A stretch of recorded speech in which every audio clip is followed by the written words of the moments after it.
Sanibonani, igama lami ngu-Asanda. Namhlanje ngizokhuluma ngokudikizelelwa yiso.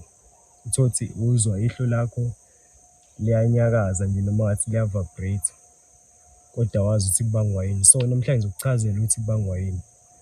Ukudikizelelwa ihlo kwesinye isikhathi kuyenzeka ukuthi kudikizelela ka-left noma kudikizelela ka-right.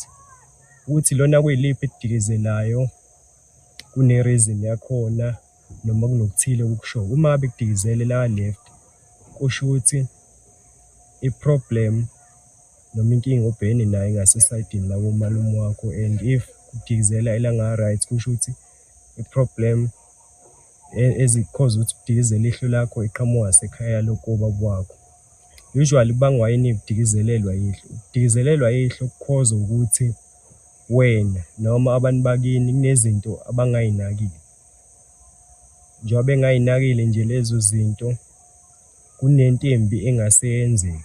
If udikizelela ngasezansi, kusho ukuthi kuney'nyembezi engagcina zikhona. Kungenzeka ukuthi umuntu noma owazi ukuthi uney'nkinga kodwa awufuni ukuy'lungisa, noma ebudlelwaneni bakho khona iy'nkinga kodwa awufuni ukuy'lungisa. If ihlo lakho lizodikizela nga-left noma nga-right, mhlawumbe utholukuthi in terms of relationship, lowo muntu ohleli naye umnikazi wabantu bakomalume wakho noma umnikazi wabantu bakini, kungenzeka niy'thole ukuthi seniyaxabana, niyahlukana.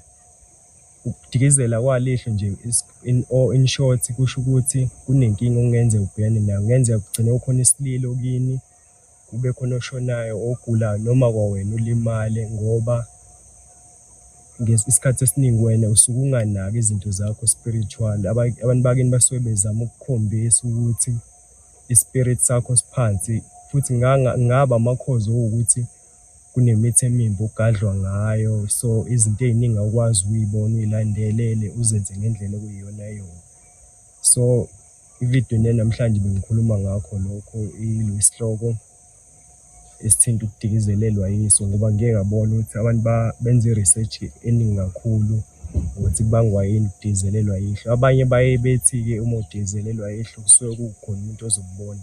Angikuphikisi nalokho, kodwa mina in terms of my experience noma ey'ntweni engidlule kuzona engikubonile ukuthi uma udikizelelwa yihlo kusuke khona izinto ongay'nakile. It's either your spirit is low, noma wena awuy'naki, noma abantu bakini nezinto abangay'nakile ey'ngagcina y'khoza ama-problem.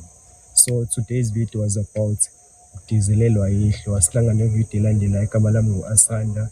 Chamani, until the next time. Thank you.